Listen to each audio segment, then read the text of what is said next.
Hi friends, బాగున్నారా మీరు? మేము బాగున్నాము. దుర్గా లలిత దుర్గా కుకింగ్. చూడండి, ఈరోజు నేను బెండకాయ చట్నీ చేస్తున్నాను. చూడండి, కొత్త వాళ్ళు చూస్తూ ఉంటే మాకు లైక్ చేయండి, షేర్ చేయండి, ఫాలో కాండి. చూడండి, ఈరోజు బెండకాయ చట్నీ చేస్తున్నాను. చూడండి, తయారు చేస్తున్నాను. చూడండి,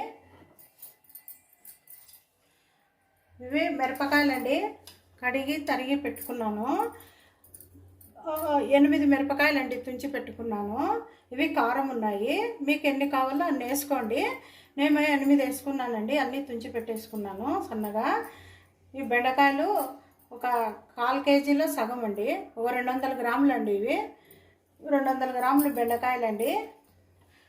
కరివేపాకండి, కొంచెం ఒక స్పూన్ వచ్చి ధనియాలండి, కొంచెము తగినంత జీలకర్ర వేసాను. ఇది ధనియాల పొడి అండి, ఇది పసుపు అండి. చూపిస్తానండి ఇప్పుడు. కొంచెం కొత్తిమీర అండి, చింతపండు అండి. సింపుల్ అండి, ఇది తొందరగా అయిపోతుంది. చూపిస్తాను చూడండి. స్టవ్ వెలిగించుకున్నాను. ఇప్పుడు ఈ జీలకర్ర ధనియాలు వేస్తున్నానండి. తగినంత నూనె వేసుకోండి, మీకు ఎంత కావాలో అంత వేసుకోండి. నేనేమో 3 స్పూన్లు వేసుకున్నాను.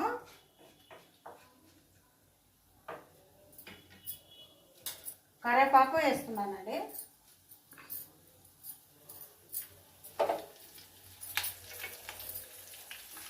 చాలా బాగుంటుందండి బెండకాయ పచ్చడి.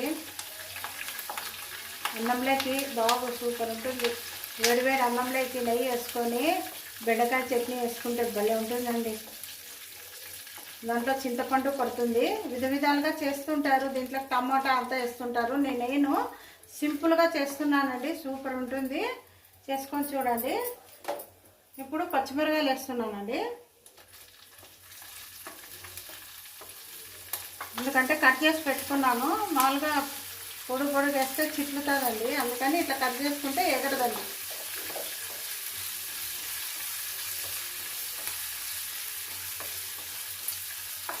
చాలా బాగుంటుంది ఫ్రెండ్స్, చేసుకొని చూడండి.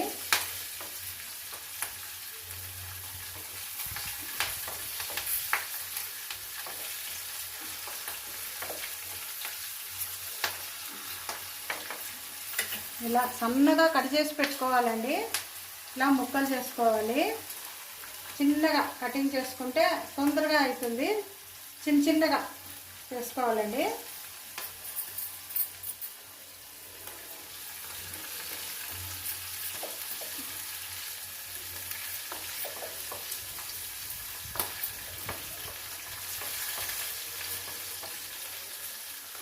తీసేస్తానండి ఇప్పుడు.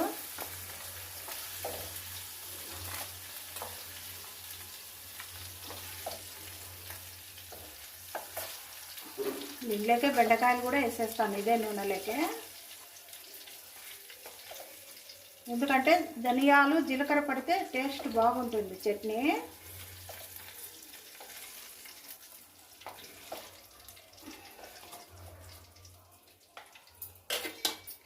ఇప్పుడు బెండకాయలు వేస్తానండి.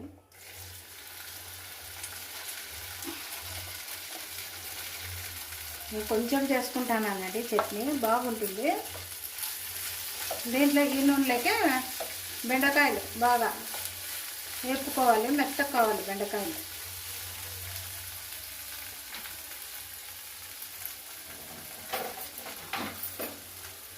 కొంచెం ఉప్పు వేస్తున్నానండి, ఉప్పు వేయడం వల్ల తొందరగా మెత్తగా అవుతాయి. కొంచెం తగినంత వేస్తున్నాను, మళ్ళీ బెండకాయ చట్నీకి వేస్తానండి.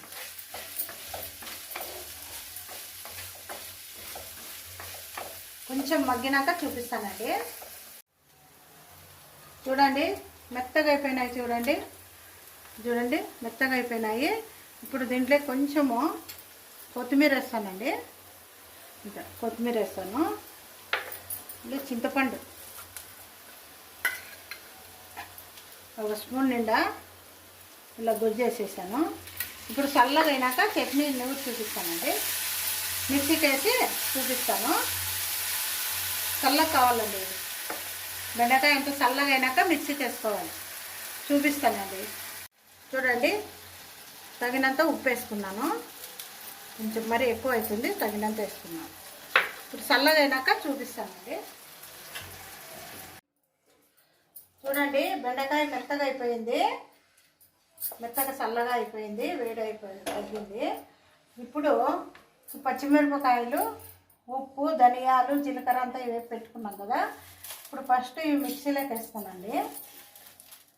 మీకు బెండకాయ ఇష్టపడే వాళ్ళు ఇట్లా చేసుకోండి, సూపర్ ఉంటుంది, చాలా బాగుంటుంది. చట్నీ సింపుల్గా తొందరగా అయిపోతుందండి. ఇప్పుడు మిక్సీకి వేసి చూపిస్తానండి. చూడండి, మెత్తగా రుబ్బుకున్నానా, మిక్సీకి వేసాను. ఇప్పుడు బెండకాయ వేస్తానండి ఇంట్లోకి. ఇప్పుడు బెండకాయ వేస్తాను. బెండకాయ మరీ నున్నగా కూడా ఉండకూడదు, కొంచెం దెబ్బలుగా కొట్టుకోండి. మిక్సీకి వేసుకుంటే చాలా సూపర్ ఉంటుంది. బెండకాయ ఇష్టపడే వాళ్ళు ఇలా చేసుకోండి, చాలా బాగుంటుంది. ఇది మిక్సీకి వేస్తానండి. ఇప్పుడు కొంచెం చేశానండి, బాగుంటుంది.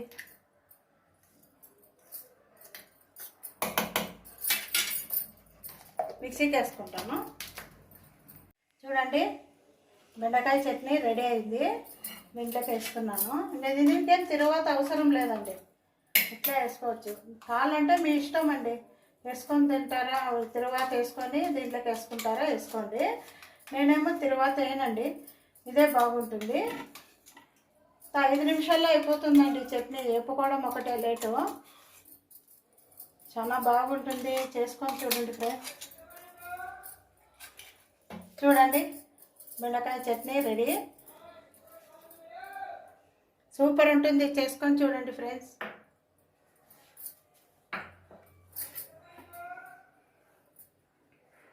చూసారు కదా, బెండకాయ చట్నీ సూపర్ ఉంటుంది, చేసుకొని చూడండి. లైక్ చేయండి, షేర్ చేయండి, ఫాలో కాండి. Bye friends.